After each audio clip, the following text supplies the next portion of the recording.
granddaughter of genocide survivors.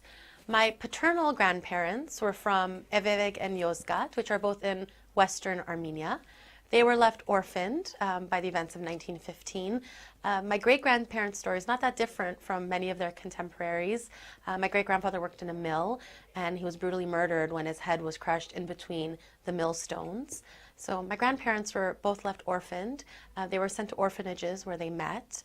My grandmother was sent to work in the home of an Italian dignitary as a house servant.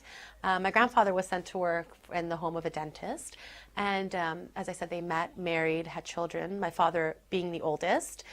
My father immigrated from Lebanon, first to France, then New York, Montreal, and finally Toronto.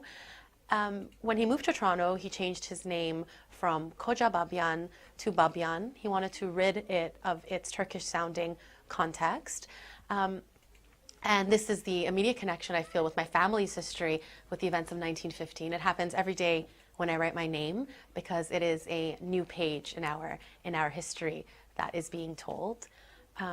Our communal connection, or our community's connection to the genocide, I think, is that we are much more aware of social injustice. We are much more aware of when other people are suffering.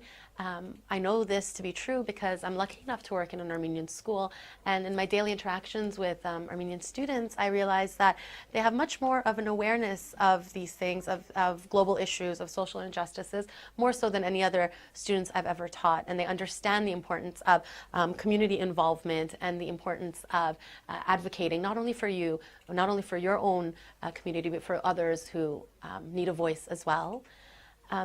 In terms of what I believe justice to look like, I think the most practical explanation, or the greatest parallel I can draw, is with the city of Berlin. I remember visiting for the first time and thinking how absolutely brilliant it was that this beautiful metropolitan city has a huge memorial to the Holocaust right in the heart, and it's visited where people pay their respects to those, to the victims of the Holocaust. Not only that, their synagogues are guarded 24 hours, and anytime you go into the Berlin metro, there are massive posters campaigning for those to turn in Holocaust deniers or former SS soldiers. So it would be my dream, and I think a very practical dream, to one day in Ankara see a massive memorial to the Armenian Genocide. And this would show that the only way to move forward is open discussion and accepting the dark pages in our history and moving forward. Because like the Pope recently said, if a wound is left untreated, it festers. So too, denial is what makes our injustice continue to fester.